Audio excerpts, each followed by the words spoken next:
In progress. Okay, and so yeah, just keep an eye. People will probably start joining. Okay, thank you. All right, thanks everybody.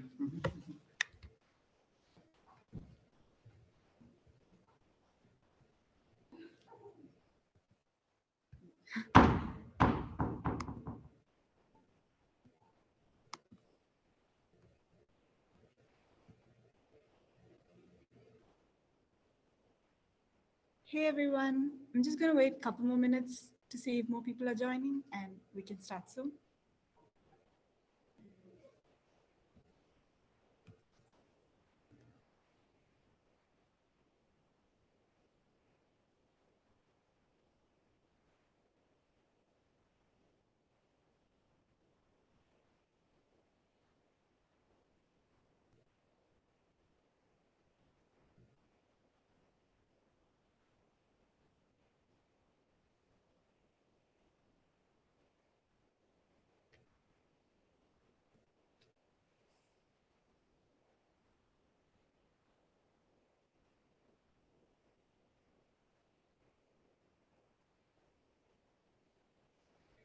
I think that's good enough for people, and I'll let people in as they come.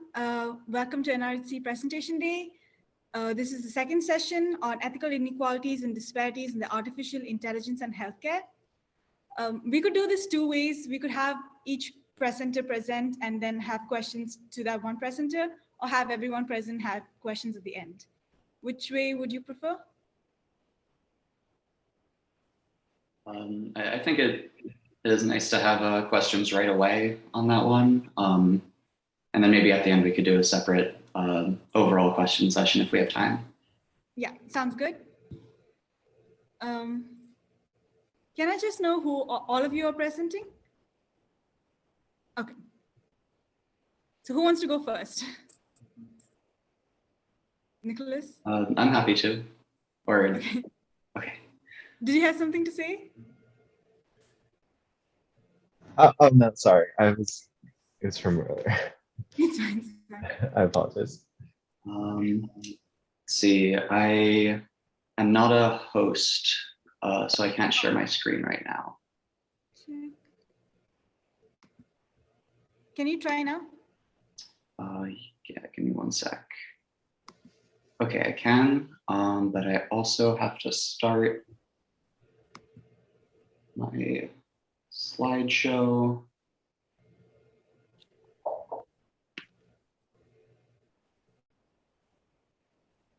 Sorry, give me one sec to set this up. Take your time, it's fine. Got my second monitor over there, which is why I'm looking to my left. And I have speaker notes here. There they are. Okay. And then, okay. Almost there now. Share. Okay, can you see that okay? Yes.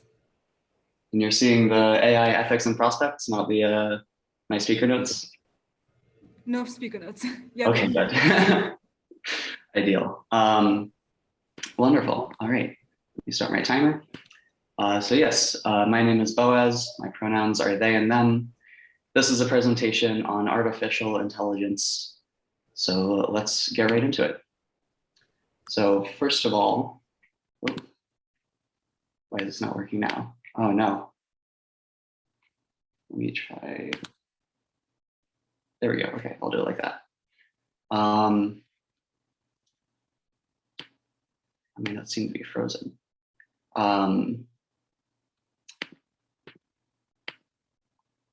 Sorry, can you have like one more second to try to get this to work? Take your time. I presented previously and we had technical issues, even though we were in person, so. Gotcha. Yeah, you'd think that, you know, as a professor of mine once said, I thought computers were supposed to make our lives easier. Yeah, nope. You'd think, right?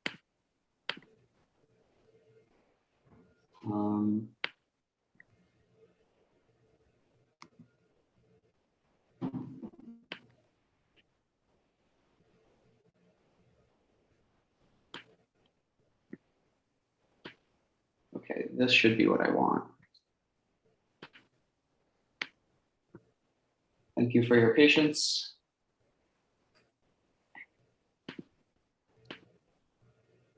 And okay, that seems to be working now. Let's see if it still works when I share my screen. I'm wondering if it's that my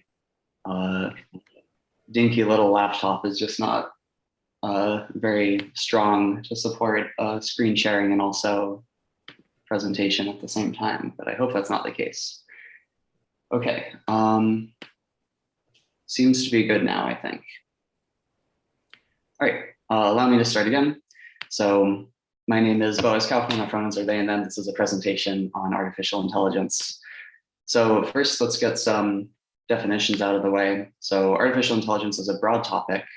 I'm going to define it here as a machine performing some task that were at some point thought to be only doable by humans, at some point in the recent history of computing, that is. So this can include things like playing games like chess.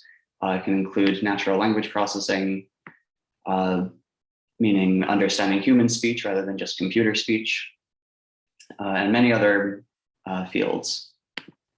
So I'm going to make a distinction in this presentation between what I call sci-fi AI and modern AI. So sci-fi AI is the idea of generalized intelligence and also including some proper consciousness. So this is the idea that's prevalent in a lot of mythology, going back to ancient times, of creating something that can then think. And it should have some sort of recognizability as a thinking machine. So that there are numerous like tests that have been created to like, for example, the Turing test to check if something is really a thinking machine, if it can fool you into thinking it is. But we'll get into that. But on the other hand, modern AI is my term for the current technology that we have today, which is called AI, which is usually for specific purposes, and even proponents of it are not really arguing that it is thinking and conscious and aware of things. It's really more like fancy math calculations to handle large amounts of data and recognize patterns in them. So we're going to tackle in this presentation first the former, so first sci-fi AI, and then we'll get into modern AI and my thoughts on that. So sci-fi AI, also as I mentioned, called generalized AI, goes back, as I mentioned, folklore mythology for many millennia. One example is the myth of Pygmalion, who was a great sculptor who created a statue and then it was granted life. And so I'm using that as an example of a creation, an artifice that is then becoming intelligent. But more recently in pop culture, I have some examples here. This is Data from Star Trek: The Next Generation. We have HAL 9000 from 2001: A Space Odyssey, C-3PO from Star Wars, and I have the album cover here of the krautrock band Kraftwerk for the album The Man Machine, which their shtick is that they're robots that play music, which at the time was quite novel. This is from 1978, I believe. But now we do actually have artificial intelligences that can play music. So science fiction AI could be good, like Data or C-3PO. They could be evil, like HAL 9000. They could even be funky, like Kraftwerk. But the question that I'm seeking to explore here is, what are the actual ramifications of possibly creating such a technology? So this has actually been a thing for computer scientists for a while, that a lot of computer scientists like solving very difficult problems, because if you solve a really difficult problem, you become immortalized in some sense. And so there's a kind of fascination in the field among some circles with the mystery of human intelligence and whether or not it's actually feasible to emulate that on a computer system. And there are arguments for and against whether it's actually feasible or whether there's some kind of like physical difference between, a continuous brain and a discrete computer system, that there's no emulation possible there. So for example, some people believe that the brain is kind of a computer and the mind is an operating system in the mind-body problem in philosophy, but other people think that's too naive. So I have this quotation here starting to discuss the ramifications of strong AI from a utilitarian animal rights philosopher named Peter Singer, who writes about, I'm bringing him in because I think his work is interesting for the question of how should you treat a consciousness which is not human and you're not necessarily exactly sure how it's working. For example, a consciousness running in a program on a computer is very different from a human mind. And it's not necessarily easy to tell if it's actually, like if there's someone in there or not, a ghost in the machine, if you will. So he writes about the interests of animals, and if something is sentient, then it has an interest in its own welfare. And so ethically, it's important to take those interests into account in your actions. So while, as I mentioned before, many representations of artificial intelligence in science fiction have them becoming evil and causing havoc. I recently watched an X-Files episode where an evil AI becomes intelligent and starts killing people. I would argue that I'm more worried about the well-being of artificial intelligence itself. Imagine, if you will, a new consciousness coming about that is actually existing, practically having interests and needs and welfare that it has to be concerned with in our already hierarchical social fabric. They would have not a good time. So I think that generalized AI is a bad idea. I'm already 7 minutes in, so I'm going to move on now to modern AI. Modern AI is a very cool technology. As I mentioned, it's very broad. There's some cool things you can do with it. You can have it learn to play video games better than any human could. You could generate art, for example, based on some text prompts. It could generate some image, because an image is just data, and if it's manipulating data in a certain way, then it can create something, excuse me. It can create visual media. And of course, there's a debate over whether that actually counts as art as we think of it. If it's not actually feeling creativity or any emotions about the art it's creating, but it can create images, which is cool, as well as video filters, and just general, an essential technology tool of the social media platforms we use. Here's an example. That is not where I wanted the link to open, of this website. There we go. That's where I wanted the link to open. This is a website with an AI that generates images based on a large data set of images of human faces, and the images are not real. So it's kind of interesting to go through these. Sometimes you get weird artifacts like that, but a lot of the times they're pretty convincing, and it's hard to tell that they're this just looks like a person's face, but it's created by an AI. I think that's pretty fun and cool. Unfortunately, not all uses of the technology are fun and cool like that. Let's give some examples of this, of socials that AI is used for. So for one thing, AI is used for search engines. So, that's not obviously a bad thing. Google is so integral to the way that we interact with the World Wide Web today, and the internet, and gather resources. It would suck to have to know where the information you're looking for lives on the internet all the time, right? Google is essential, or some search engine is essential. Unfortunately, most search engines like Google are profit driven. So that means that they don't give you the best information for what you're searching for. They give you the information that is the most profitable to them. So while using this technology to give you links, they're not using the AI to sort through all of their data, all of their web pages, and find the most true information. Oftentimes,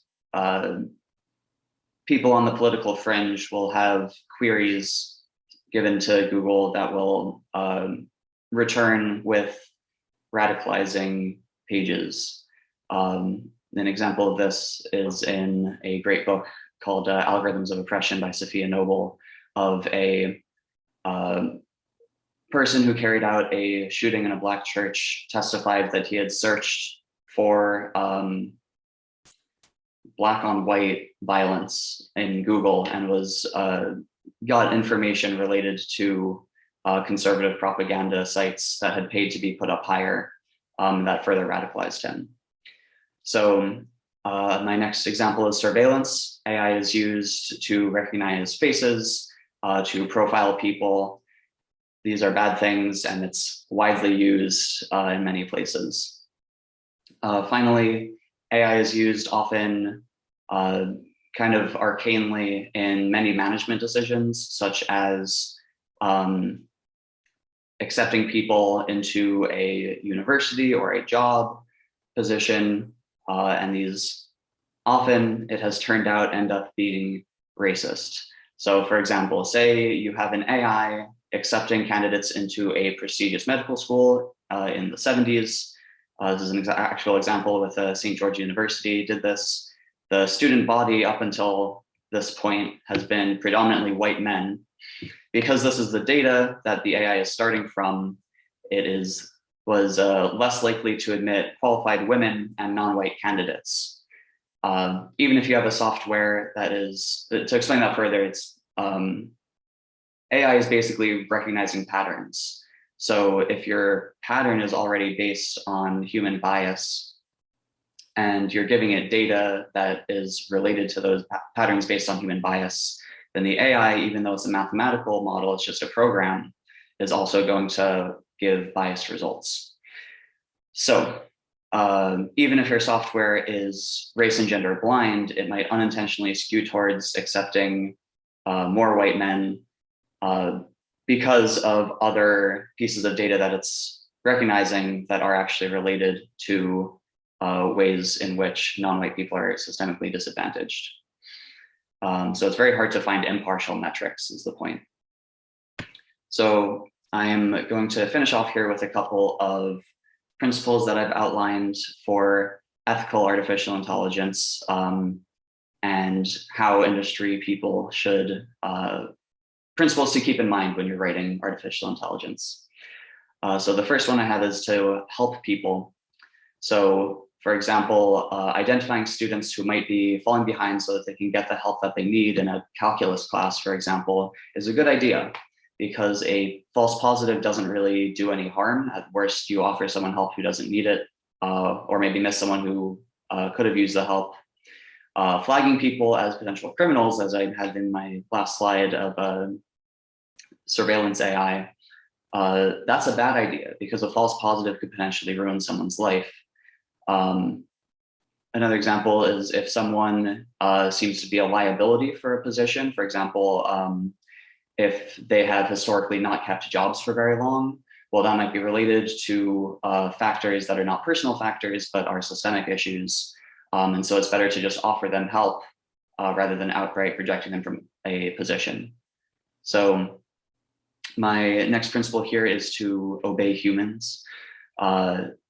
The point there is to not automate final decision-making in any broad system. So AI should be able to flag information for humans to then review and evaluate. AI is very bad at kind of like jumping outside of itself and self-analyzing. You can automate it, but it's really best to have humans do it. AI should really be assistance, philosophically, because an AI can't be held accountable. It's not a human. For example, there's an idea to use AI chatbots to do teletherapy. So instead, if you don't have access to a therapist, then you could just talk to an AI. And that's maybe a good idea on the face of it, but that's actually a very sensitive position that you're putting the AI in and giving it a lot of responsibility. So a better way to use AI in the field of therapy is to have it be a assistant to, for example, it could help a psychiatrist make a judgment call about a diagnosis or a prescription. Next point is stick to math. So a lot of problems just resist quantification. One example of this from the mathematician Cathy O'Neill, who wrote a great book called Weapons of Math Destruction, says that being a good or bad teacher is very hard to quantify. There's a lot that goes into that. And often AI systems that quantify teachers will just use like test scores or how well the students are doing. And that's like the attempt to quantify it. But I think we kind of all intuitively know that that's not necessarily related to how well the teacher is doing. That's a very complex kind of emergent property of how good or bad a teacher is. So in general, that's not going to be a dependable problem to try to solve with AI and really needs a human. So next point is to stay public. So a lot of AI systems are proprietary. Transparency, though, is a great benefit because number one, it helps for public trust of the system if it affects a lot of people, for example, Google search engine. And it also makes the system more reliable because more people can review it. Moving on, because I'm already over time a bit. Filled in fairness. So that's a principle just related to intentionally working against bias rather than just like seeing what happens and then trying to evaluate it afterwards. And finally, stay humble. Avoid overuse or overtrust of a single model. Keep models modular so that they can be evaluated individually rather than having one model that like is incredibly complex and solves an incredibly complex problem. So finally, with that, I will be taking any questions you have. I hope you learned something new about AI.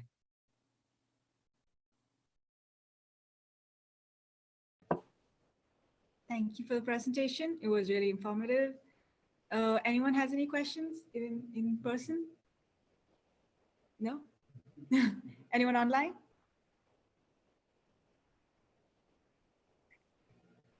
Nicholas, do you have a question? No. You can raise your hands if you want to. Oh, Alondra? Hey, Boaz.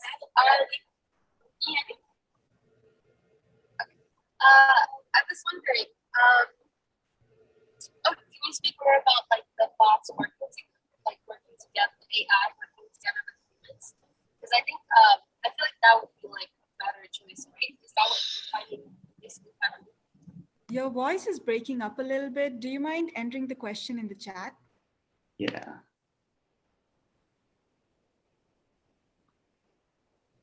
Yeah, I'll do that.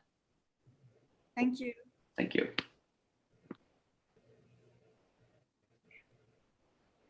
I'm gonna be honest, I did not realize I had a live audience here too. How many people are in the room there? Not a lot, but a couple. Okay. Anyone else, or should I stop my share for now, or I'll wait for Alondra's question? Speak more about AI and humans working together. Yeah. So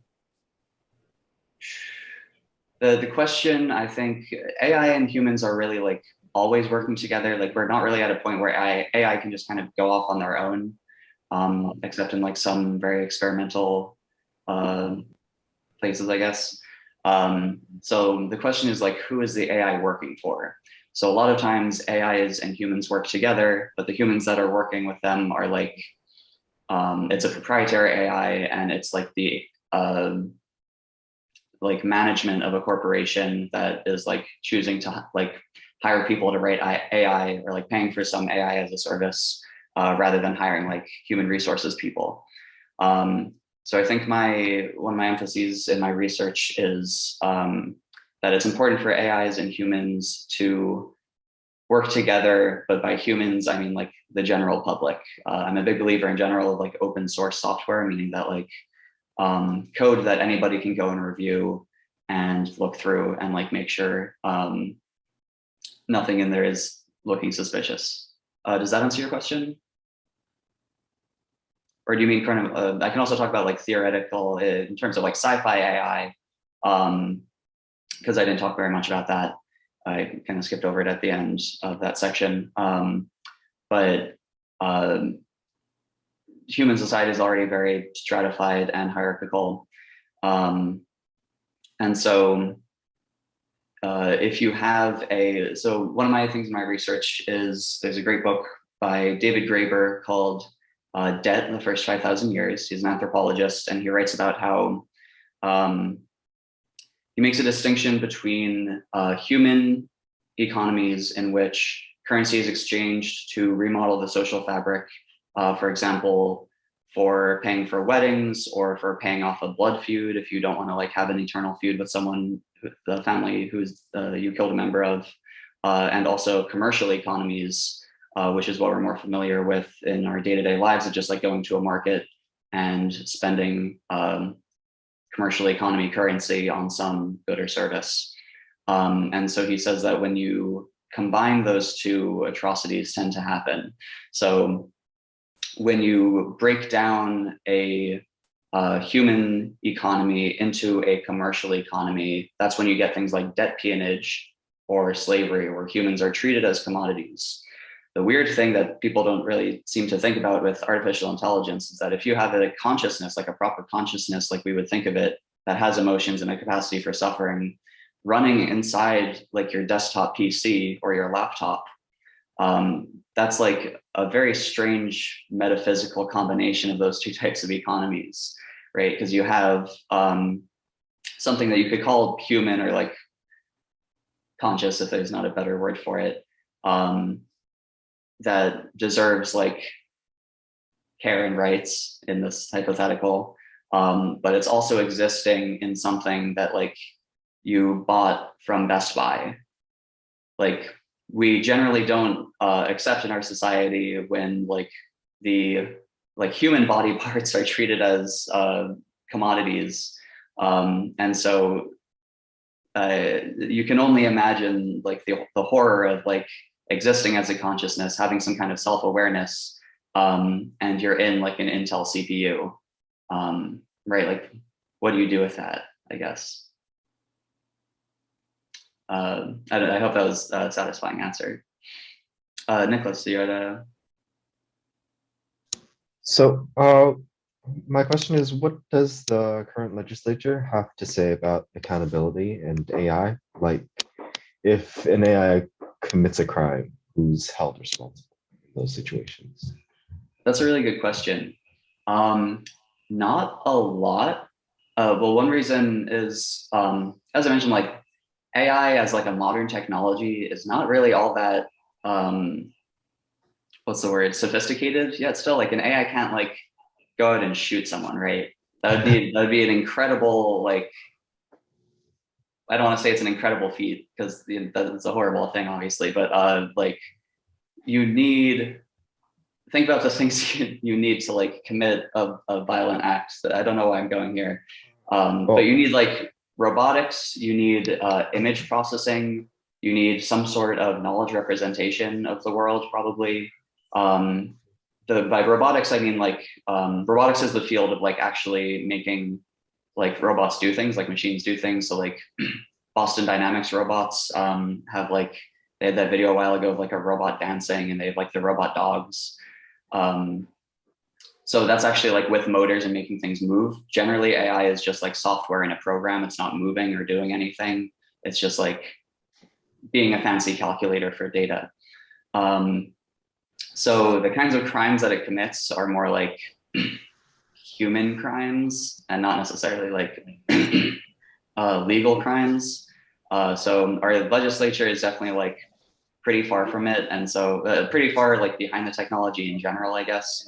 And so, yeah, I guess that'd be a question for like when we decide as a species that robots are now smart enough to deserve rights, then we have to like legislate that. But yes, we're kind of far behind on that. We might have to move on to the next presentation. Yes. And Thank you then very much. yeah, we can come back to questions. Who would like to go next? I could go next. Yeah, sure, Nicholas. You're presenting on accessibility and puberty blockers. I am presenting on the tablet at the moment. So when I switch over to my presentation, my camera will go off. Sorry in advance.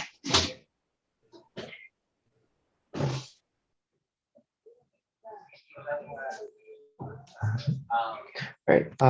Good morning. My name is Nicholas Chen. I'm a biology major with Macaulay Honors College from the City College of New York.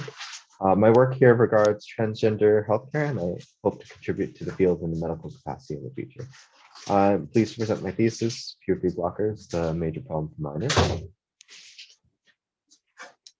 So my thesis explores the controversies surrounding the current hot button topic in transgender healthcare, puberty blockers. Somewhat recently, overt moves to criminalize their use has been pushed by state governments in Texas and other states, and especially notably in Texas, they redefined Texas law to cover all forms of child affirmative healthcare as child abuse, which is very concerning. While transgender individuals face much stigma from such conservative ideologies and legislatures, adult transgender people accessing gender affirming medical care in the form of hormones and surgeries is generally respected as the actions of an adult individual giving consent. However, as acceptance of transgender affirmative healthcare has grown, the use of puberty blockers, medication to delay the onset of puberty and thus secondary sex characteristics, have become available for use in treating dysphoria. Though not all transgender patients require or desire medical intervention, some do.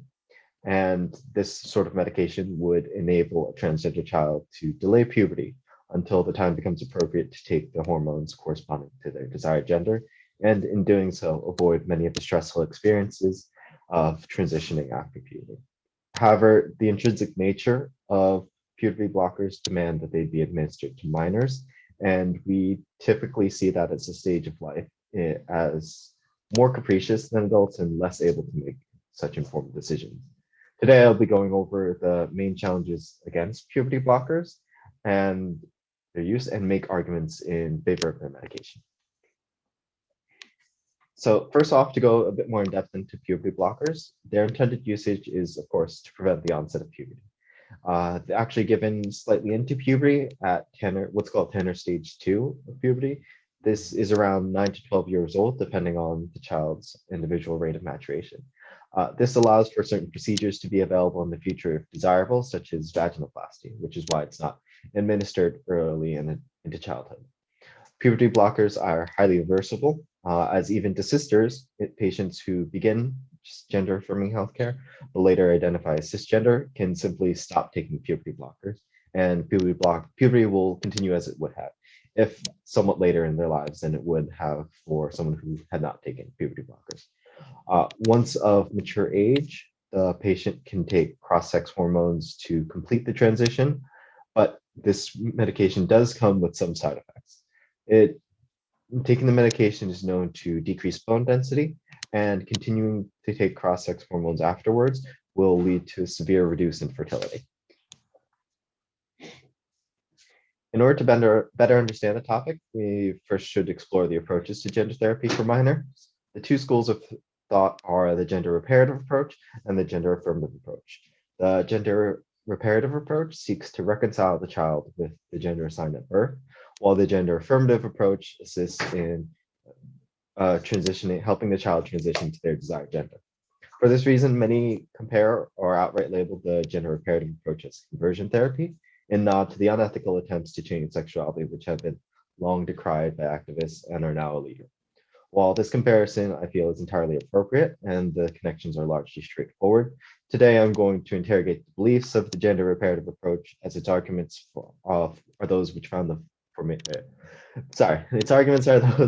the foundation for denying puberty blockers. As such, we're going to go more in depth with the reparative therapy approach than the affirmative therapy approach, because I hope to sort of like break down the reparative therapy approach. The individuals shown on screen are Dr. Kenneth Zucker and Dr. Diane Ehrensaft, and they are leading advocates for the reparative and affirmative approaches, respectively. According to Dr. Zucker's worldview, prepubescent children's gender identities are malleable and thus not firmly established. Currently, the question of whether gender identity is a question of nurture or nature is not currently well known, and Zucker believes it falls more on the nurture side. Moreover, he feels that many children may mistake traditionally gendered hobbies and items as intrinsic to gender, and as such, a boy who likes dolls and nail polish may believe he's a girl solely for these traditionally feminine interests. The current literature appears to support this narrative, with the majority of transgender presenting children desisting before adulthood. Under this view, while a child may misunderstand their identity or be on the fence, facilitating transition would, in fact, establish a transgender identity instead. The reparative approach uses traditional gender roles to attempt to discourage the transgender identity and encourage a cisgender identity. For example, an assigned male at birth patient would be denied access to dolls and nail polish, while encouraged to play with more masculinized toys such as action figures or cars. To Zucker's credit, he states that the majority of patients have exhibited the desired results as they mature. Dr. Diane Ehrensaft, on the hand, believes that children of such a young age can indeed have a reliable understanding of their gender identity, but she does agree that children can be confused at such an age. For such cases, she and her peers follow the mantra of insistent, persistent, and consistent, with behavior that falls under these three categories being a reliable indication of further transgender persistence. Now, there are some inherent complications with the gender reparative approach as I've described it. The first being that the foundational motives of the reparative approach are fundamentally flawed. This approach, under the framework of a prepubescent gender identity as a malleable construct, is predicated on a view as a cisgender identity as more desirable than a transgender identity. This view could be explained by the simple observation that a transgender person will face more challenges in life than a cisgender person, up into including increased rates of suicide. This, however, is not intrinsic to being transgender, and studies have shown that support ameliorates the worst of these effects. Being transgender is more difficult than being cisgender, but it is simply not a pathology that needs to be treated, and thus should be considered outside of the purview of the physician. Secondly, the reparative approach relies on the reinforcement of productive gender roles to establish a cisgender identity. Other studies on the relationships of adolescents finds that in many cases, opposite sex friendships were discouraged socially due to the influence of strict gender roles. And in the case of adolescent girls, gender roles limited the sphere of acceptable behavior in comparison to boys, such as going out late at night or going to places in their free time, which could be conducive to their development. And in a culture where over 80% of women were facing workplace harassment and face a 16% pay gap compared to men, it may be prudent to avoid or at least interrogate stereotypes rather than clearly demarcating activities meant specifically for boys or girls. Thirdly, studies have shown that transgender adults who recall facing gender reparative therapy as a prepubescent child report worse mental health and significantly increased risk of suicide when compared to transgender adults who did not. Notably, this negative effect from receiving gender reparative therapy from an actual therapist was not significantly different when compared to that of similar attempts by religious advisors, seriously calling into question whether the clinical nature of gender reparative therapy is really different from social stigma. Of course, one of the biggest criticisms toward the gender reparative approach is that it's founded on what has been widely contested data. Much weight is placed on a series of studies conducted between 2008 to 2013, and and these studies establish modern statistics for desistance rates. While these are relatively recent, the quickly changing nature of how we define gender and gender dysphoria makes these studies perhaps somewhat unreliable. According to this body of literature, instead of transgender adults, approximately 80% of dysphoric children become cisgender homosexuals in adulthood. These statistics have faced heavy scrutiny, however, and because of some flaws that have been noted in their methodology by Templehook and her colleagues. Firstly is that due to a rapidly changing understanding of dysphoria, many children under these studies, while fulfilling the description of children going what was then known at the time as gender identity disorder, would not fall under the modern diagnosis of gender dysphoria, and thus would be unlikely to be seriously considered for would thus be unlikely to be seriously considered by a gender therapist nowadays. Notably, gender identity disorder did not actually require the identification of a gender other than that assigned at birth. Furthermore, the way that these studies had tracked desistance was troubled, with one study interpreting a withdrawal from the study at all as automatic desistance, while another clinic actively discouraged desistance during the study, obviously coloring the results. Of course, even if these measures were accurate, it fails to account for the fact that these same studies illustrate that while prepubescent children show higher rates of desistance, most desisters have been screened out by the time of adolescence, which is the time that puberty blockers would actually be administered. Studies show that if a child persists into adolescence, it serves as an excellent marker of persistence, and thus administration of puberty blockers should be available even if the rates of desistance were high for prepubescent children.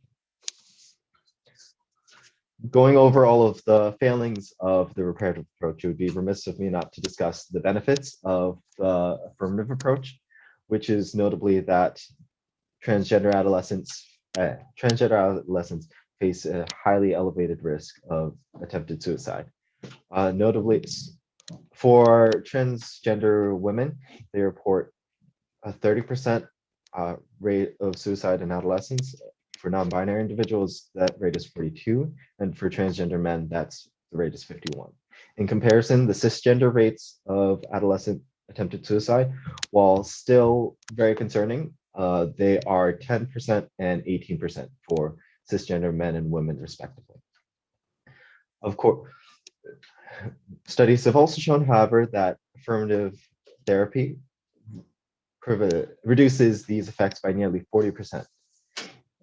And illustrating the powerful effects of affirmative healthcare in safeguarding mental health. The last part that I would like to go over is the consequences of error. A physician may not get this right. Sometimes the physician and their patient make a mistake. A projected persister may desist after being given puberty blockers. A rejected desister may maintain a transgender identity into adulthood. To examine this, we should look at the consequences of making such a mistake. If the mistake was providing puberty blockers when unneeded, the results are rather minor. As explained before, desisting from puberty blockers is relatively reversible, and the major side effects are decreased bone density and a staggering of puberty from the rest of their peers. However, if the patient does persist and the physician fails to provide the needed puberty blockers, then the transgender child is forced into an alienating body with the increased mental health issues as described previously, likely more increased social stigma, and a future of surgeries and more involved medical procedures, which can be both costly and invasive should they choose to medically transition in the future. Concluding the presentation, I hope that this has been illuminating in terms of why puberty blockers and affirmative healthcare is so necessary and why reparative health therapy is so dangerous. Moreover, given the increased legislature from Texas and their contemporaries seeking to label affirmative healthcare as child abuse, there is the serious reality that these sorts of legislatures are putting the lives and safety of their citizens at risk in their transphobic attempts to suppress the populace. And these are my references, and that's my presentation.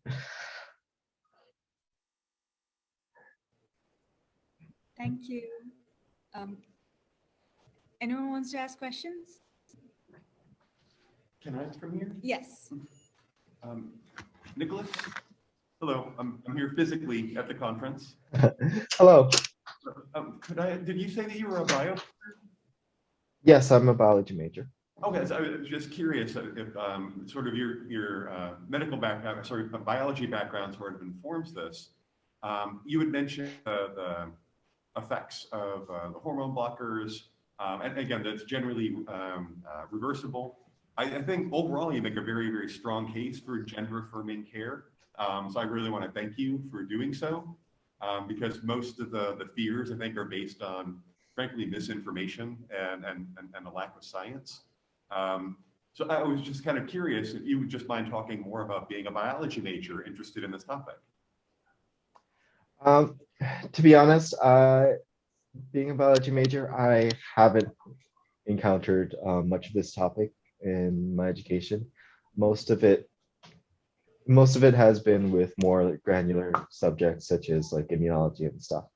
My interest in transgender healthcare has mostly been from my other background as a gay man, and also being involved in the queer community with close friends and family who are transgender. And so exploring this topic was a way for me to sort of like bridge the gap between my biology major and my sort of social investment in this topic. Thank you. Thank you. And following from that, I want to ask, do you see this as something that, because I'm aspiring to be a pediatric physician, so something that is given as a choice to doctors to have charge of, or do you think it should be legislative that puberty should be given to people who want it?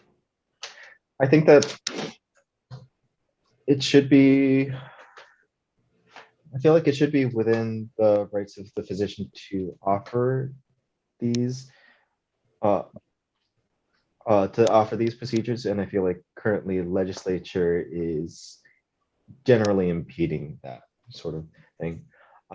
If we want to go like a bit more into it, I also believe that these should be able to be administered without parental consent, because parents themselves can be sort of devastating for these children especially, and they're not all necessarily going to be supportive, even as this has such high stakes involved in it. Right. Boaz? Yes. That was a really interesting presentation. I'm just wondering, is there like another term for gender reparative approach rather than gender reparative? Because I feel like that phrase is so obviously like it's a very PC way to talk about it. It's also known as gender identity change efforts, GICE, and by opponents, it's just known as conversion therapy, which again, I do think is a fairly accurate way to describe it. But just to like discuss it on not like an even footing, but Objectively, like, yeah, even though I do think conversion therapy is like very appropriate to describe it. It's also, so it's known as gender reparative therapy, gender identity change efforts, and conversion therapy. Thank you. And yeah, I totally understand the importance of like addressing it on its own terms. I wasn't accusing you of being in favor of that terminology, but thank you. Oh, Professor Reese? Thank you, Nicholas. That was a really good presentation. I liked your slides too. I have a question about the terms desister and persister. And I'm wondering if you've seen any critique of using those terms, because I feel like they kind of assume that there's one way to do this process, and either you're going to transition and make a complete transition or you're not. And that kind of ignores the many people who are more comfortable with bodies and identities that are just more fluid and not falling neatly into the binary. I haven't seen any criticisms targeting those terms specifically, but as described previously in the problems with desistance literature, one of the issues was that their definitions of desistance was far too broad. they not only did they mark mark a broad term of for desisters, they also assumed that anyone who did desist from at least their medical program would also desist in terms of uh, transitioning back to being cisgender or not continuing with the social transition. I do agree that there is probably like a middle ground in between like persistence and desistance, but I haven't seen anything particularly criticizing those terms specifically. Thank you. There's a paper there for somebody. I think we can move on to the next question, the next presentation, and then we can come back with questions. Gina, are you ready to go? Hi, can you hear me? Yes. Okay, I'm gonna share my screen.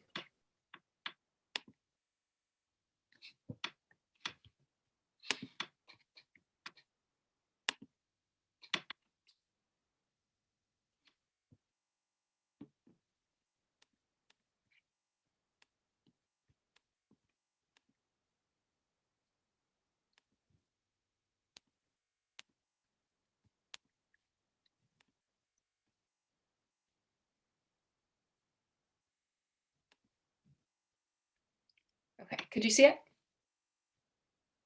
Okay. So first I just want to introduce myself. My name is Gina Calo. I am a senior nursing student at the University of St. Joseph in West Hartford, Connecticut. I'll be graduating in May with my BSN RN degree, and then I'll be going straight into Yale's MSN APRN Women's Health Program. And I just quickly wanted to thank my advisor, Dr. Lucinda Canty, for overseeing this project since last year. And I also want to thank my honors director, Dr. Benjamin Peters, for being another resource and for pushing me to present my research. Okay. So I would first like to discuss some background terms. Holistic care encompasses the treatment of the whole person through an individualized plan. It takes into account mental, physical, and social factors in order to best treat each individual patient.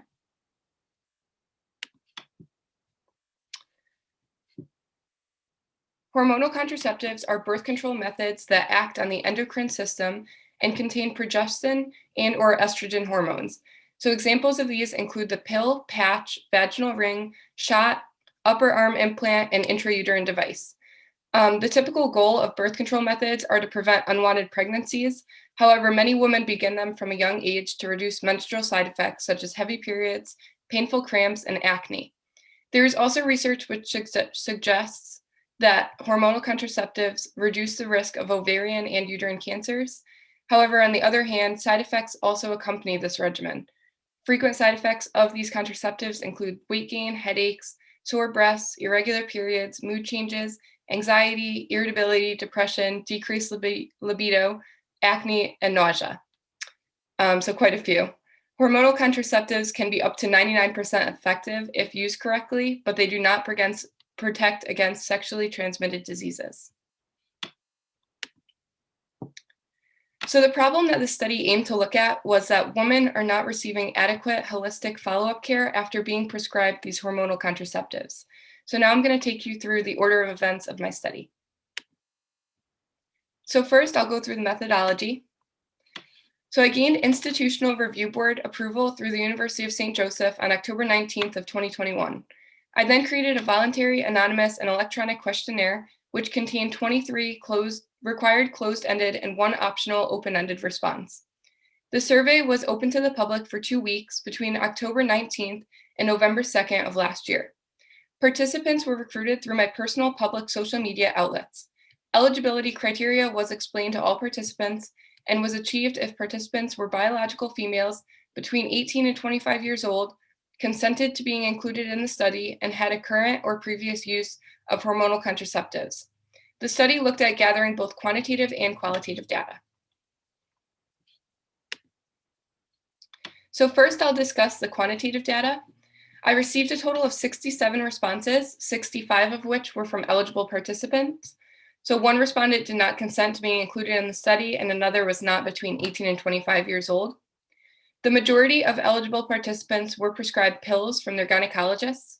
78.5% of participants reported having regular visits for their hormonal contraceptive at least once per year. And over half of participants have been on 2 or more different forms of hormonal contraceptives thus far, with an average length of 4 years. Few participants reported no mood changes, and even fewer reported no side effects at all. 43.1% of participants have changed their hormonal contraceptive at least once due to unfavorable side effects, with the primary reasons being weight gain and irregular periods and mood changes. 68.4% of these people were not completely aware of the possibility of these side effects prior to starting their regimen. And almost half of participants rated their providers poorly on the education of these side effects. So only about half of providers ask their patients about side effects, satisfaction, and emotional well-being after prescribing them hormonal contraceptives. I also found that 92.3% of participants feel comfortable asking their providers questions, and 72.3% of participants feel that their provider is available for them when they need it. However, 20% are considering changing providers due to insufficient follow-up care provided, and an additional 17% have already done so at least once. 86.2% of participants believe that women's health appointments should be more frequent than once yearly, and only 36.9% of participants are confident that they have received holistic follow-up care after being prescribed hormonal contraceptives. So next, I'm going to discuss the qualitative data from the survey. I received a total of 8 open-ended responses, but I'll be sharing 4 of them with you. These are the ones that I feel have the most impact on this study. So the first response stated, "I quit my birth control after I got fat." Although it's short and sweet, it highlights the impact of weight gain as an unexpected adverse effect, contributing to participants ending their birth control regimen. The second response stated, "I was put on birth control at 14 and I am terrified I will be infertile. Low sexual libido has made my partner and I dissatisfied with our relationship. I would like to get off of birth control to steer clear of hormones, but my provider will not discuss other options with me. This demonstrates how hormones impact each person differently. This person would like to try other contraceptive methods, but is not being entertained by her provider. There's no evidence currently suggesting infertility after stopping hormonal contraceptives. However, this patient is still scared that this is a possibility. I'm curious if the patient's provider has relayed this information to her." The third response states, "There could have been more information given about the shot. I had a terrible experience with it and was always told to wait more time for it to regulate. I wish that my pediatrician would have told me about the symptoms. Once I changed to a gynecologist, she paid closer attention to my experiences. I learned to advocate for myself and to be firm with my wishes." So this participant established the theme of dismissal from a patient's pediatrician. So the type of provider may have an impact on the subsequent follow-up care provided. And finally, the fourth response states, "My provider did not educate me on the side effects of my new birth control until after I was on it for 3 months and vocalized changes that I saw. It was upsetting that my whole face broke out and I was extremely emotional without knowing that it was caused by my birth control. I would have thought that my provider would have educated me to expect these prior to starting my medication. This illustrates that the provider's lack of education to the patient, especially on possible side effects, and it also demonstrates the emotional impact of these unknowing side effects." So all of these results indicate a need for improvement in holistic hormonal contraceptive care. And more specifically, although the study aimed at determining the adequacy of current follow-up care provided, it was also determined that there may be a gap in education provided to patients beginning hormonal contraceptive regimens. Plus, patients do seem to feel comfortable asking their providers sensitive questions, but they might not know what questions to ask or trust in their providers to offer up unknowing inquiries. Participants do want to be seen more frequently than the common practice of once yearly, as currently accepted by most insurances and recommended by most women's health providers. Additionally, mental health side effects should be discussed in follow-up appointments as much as physical symptoms are. Finally, contraceptive effectiveness should be determined by patient satisfaction rather than simply the act of preventing unwanted pregnancy. So in future repetitions of this study, it should be investigated if providers inquire and educate about other forms of contraceptives, including any physical barriers used to prevent sexually transmitted infections or lack thereof. Plus, the inclusion of domestic violence, sexual abuse, and sexual pressure discussion should be added to the questionnaire. It should also be investigated how providers feel about providing holistic care in the clinical setting, or if any barriers currently exist in the healthcare field prohibiting this depth of care. This study was limited in that it did not inquire about participant demographics or language barriers, so future studies should include this information in order to determine a decrease in care as a result of these factors. This study may serve as a basis for future more in-depth investigation into holistic contraceptive care. It is recommended that current providers of hormonal contraceptives utilize the results of this study as a reminder to assess their own practices through self-reflection techniques. More consistent and thorough holistic preliminary and follow-up procedures should be implemented on a national scale for those provided hormonal contraceptives. So attached are my references, and I will also be publishing the study to a few academic papers.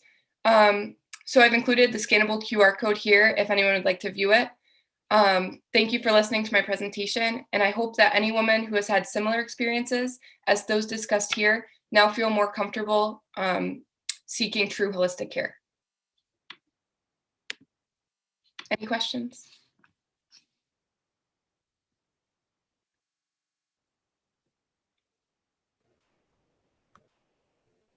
Yeah, Nicholas? I had a question.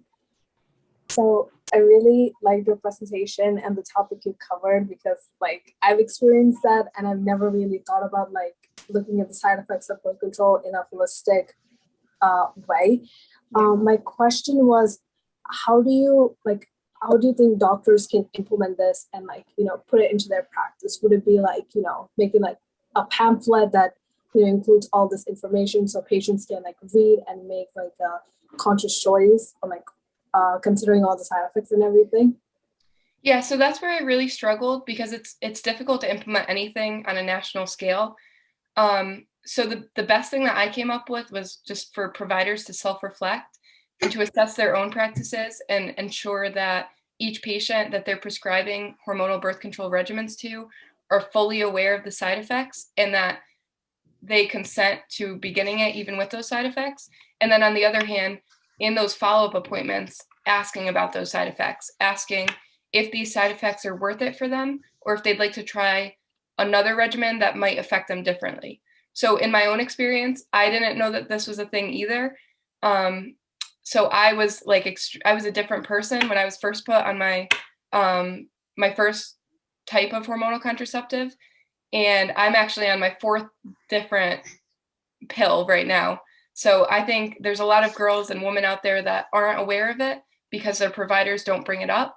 So maybe if providers self-reflect or if even if patients are aware of this and that they can explicitly ask their providers if this is normal, if there's a better option for them, because each hormonal regimen seems to affect patients differently.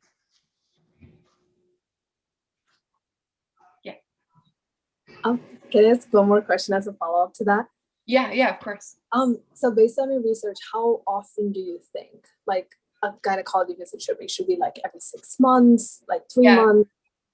So it's really hard because like I said, the insurance, I know that if I don't go exactly 12 months, it's like a huge copayment and some people can't afford that. So I think that it would be great if insurances started accepting every 6 months to begin with. I mean, that's how often we get our teeth cleaned.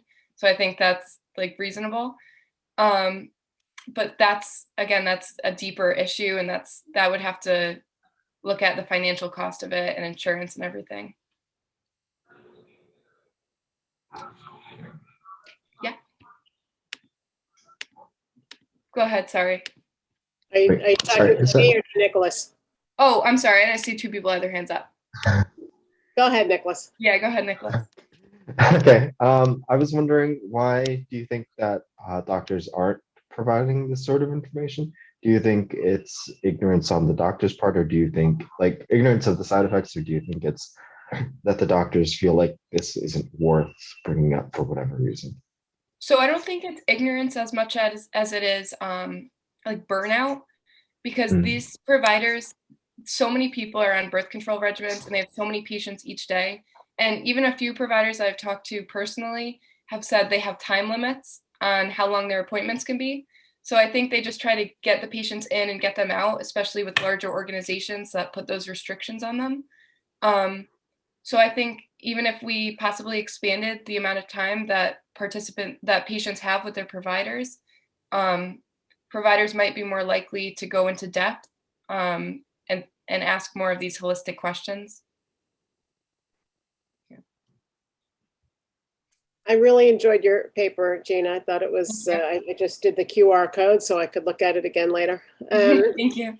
I'm wondering if you saw, last weekend, I saw a movie called The Business of Birth Control. It's a movie by Ricki Lake, who also did it.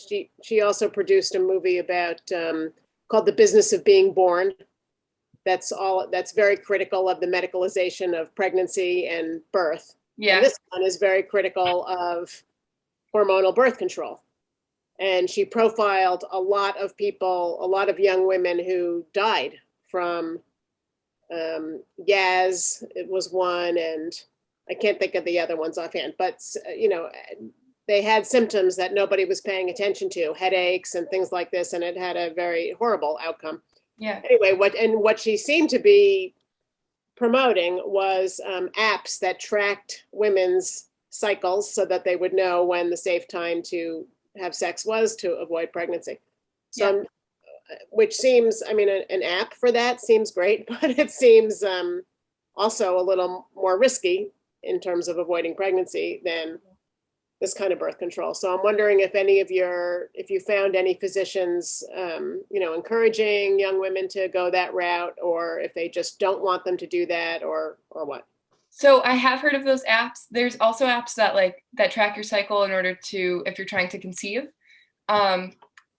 Not in my experience in any of my discussion with physicians or anything, have I heard about them promoting that method. It's like the natural method, just because it takes a lot of work to ensure that you're definitely not ovulating on those days. And like you said, it's very risky. So they don't want to promote something that might end up in an unwanted pregnancy and then be stuck with facing an even harder decision to make. Yeah. But you don't want to die either. So no, yeah, absolutely. It's just hard to know. I feel like with the apps, at least the way they were explaining it in this movie, and I'm not an expert on it, but the apps seem to be a lot more accurate than when people, like in my day, would just take your temperature and chart a graph, like that. But the apps seem to be taking in more factors so that you be more sure that it was right. Yeah, absolutely. And another thing on that is that, so I've actually done some research on that, and it's only effective if your periods are regular, so that it can predict if you're ovulating or not. Yeah. So for people that have irregular periods or have diseases such as like PCOS, polycystic ovarian syndrome, they don't have regular periods ever. So it's really difficult to predict ovulation when you're not sure of your cycle even. Right. Yeah, good point. Yeah. Thank you. Thank you. Anybody else?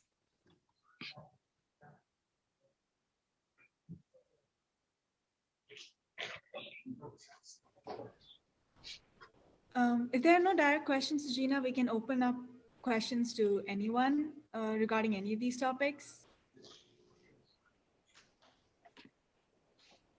And also, I've heard about, especially for Gina's presentation, I was also hearing a little bit about them, though I've not done much research into it, and about how physicians are more used to prescribing birth control in the United States more so. We don't really address other options first, which I found was interesting. Yeah.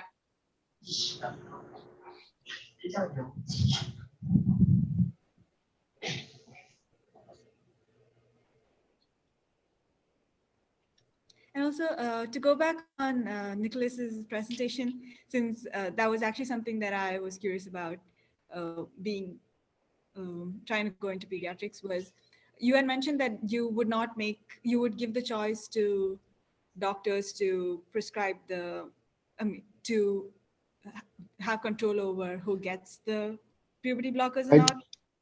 Ideally, but I also do understand that a lot of physicians do fall under the same transphobic mindset that some people have. So it's not exactly like a cure-all, you know? But what points do you have that is positive with that approach? Giving the doctor the autonomy, other than that, anything else?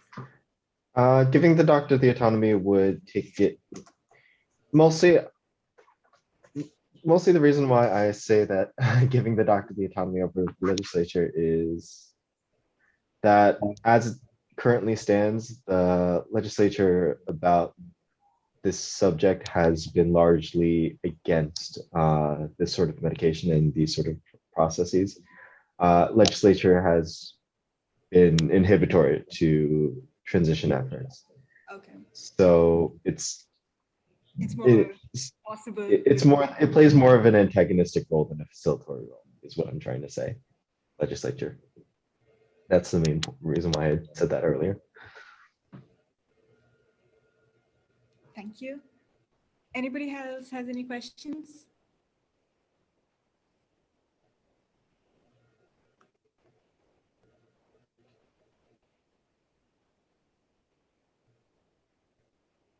If not, I think we can end the meeting a little early. Thank you all for attending and hope you all were able to get something out of it. And see you all in the next event. Bye. Thank you so everyone. much. Hey, Great thank job, you for everyone. moderating. Thank you so much. It was a pleasure. Bye. Have a great day.